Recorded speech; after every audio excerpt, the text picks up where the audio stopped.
চলুন আজ একটা বেশ জটিল বিষয়কে সহজ করে জেনে নেওয়া যাক। সরকারি কেনাকাটার একটা খুব গুরুত্বপূর্ণ দিক হলো দরপত্র বা টেন্ডার। আর এই টেন্ডার খোলার প্রক্রিয়াটা কিন্তু বেশ কিছু কঠোর নিয়মের মধ্যে দিয়ে যায়। চলুন আজ সেই প্রক্রিয়াটাই একটু কাছ থেকে দেখা যাক। ভাবুন তো, দরপত্র জমা দেওয়ার শেষ সময় পার হয়ে গেছে, টেন্ডার বক্সটাও সিল করা। এরপর ঠিক কি হয়?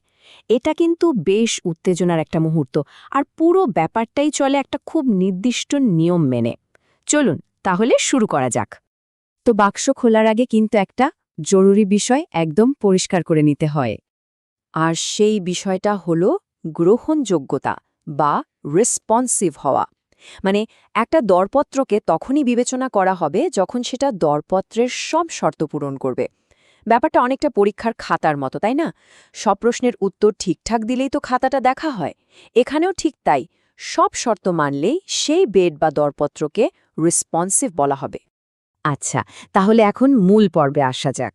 এই টেন্ডার খোলার প্রক্রিয়াটা কিন্তু বেশ গোছানো, মানে ধাপে ধাপে হয়। চলুন দেখি সেই আনুষ্ঠানিক ধাপগুলো আসলে কি কি। সবার আগে কিছু প্রাথমিক জিনিস চেক করে নেওয়া হয়, যেমন জমা দেওয়ার সময় আসলেই শেষ হয়েছে কিনা, আর দরপত্র উন্মুক্তকরণ কমিটির বা টিওসি এর সব সদস্য এবং যারা দরপত্র জমা দিয়েছেন তাদের প্রতিনিধিরা, অর্থাৎ সবাই উপস্থিত আছেন কিনা সেটাও নিশ্চিত করা হয়।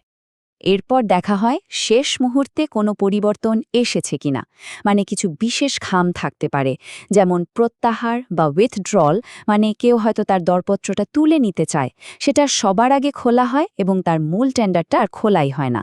এরপর আসে প্রতিস্থাপন বা সাবস্টিটিউশন, মানে আগেরটার বদলে নতুন একটা দরপত্র দেওয়া হয়েছে। আর সবশেষে সংশোধন বা মডিফিকেশন, যেখানে হয়তো মূল দরপত্রের কিছু তথ্য বদলানো হয়েছে। এই খামগুলো কিন্তু একটা নির্দিষ্ট ক্রমে খোলা হয়, আর অবশ্যই সেগুলোর জন্য বৈধ অনুমোদনপত্র থাকতে হয়। এই সব কিছুর পর আসে আসল কাজটা। এক এক করে দরপত্র খোলা হয়। প্রত্যেকটা দরপত্রে লাল কালি দিয়ে একটা টেন্ডার ক্রমিক নম্বর, মানে টিএসএন দেওয়া হয়। আর তারপর সবচেয়ে গুরুত্বপূর্ণ অংশ, দরপত্রদাতার নাম আর তিনি কত টাকা চেয়েছেন সেটা সবার সামনে জোরে জোরে পড়ে শোনানো হয়। যদি কোনো ছাড়ের বা ডিসকাউন্টের প্রস্তাব থাকে সেটাও ঘোষণা করা হয়। এই পুরো ব্যাপারটার উদ্দেশ্যই হলো স্বচ্ছতা, যাতে সবকিছু সবার সামনে পরিষ্কার থাকে। আর এই যে এত কিছু হলো, প্রত্যেকটা তথ্য, কে কত টাকা দিয়েছে, কি ছাড় দিয়েছে, সবকিছু সঙ্গে সঙ্গেই একটা কাগজে লিখে রাখা হয়। এই কাগজটাকে বলা হয় টেন্ডার ওপেনিং শিট বা টিওএস। কাজ শেষে সেখানে উপস্থিত সবাই সই করেন।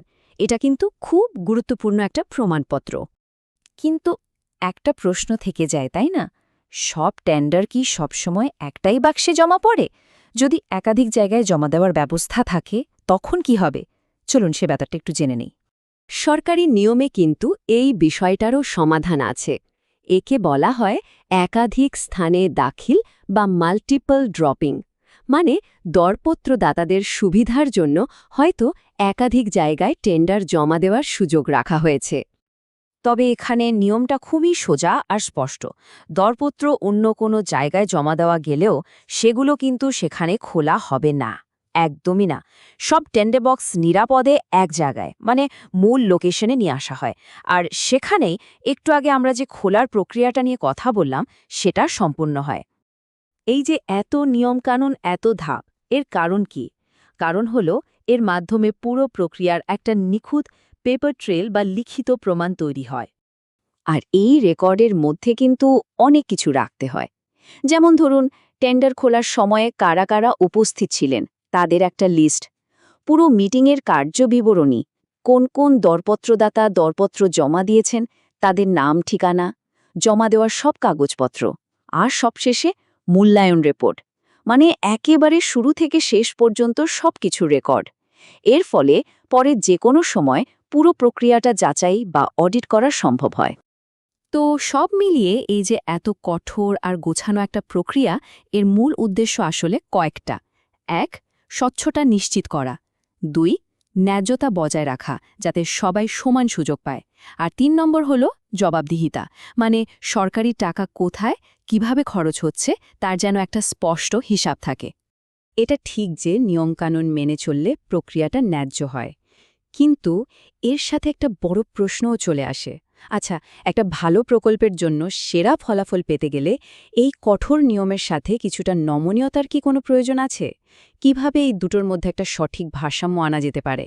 এটা কিন্তু ভাবার মতো একটা বিষয়।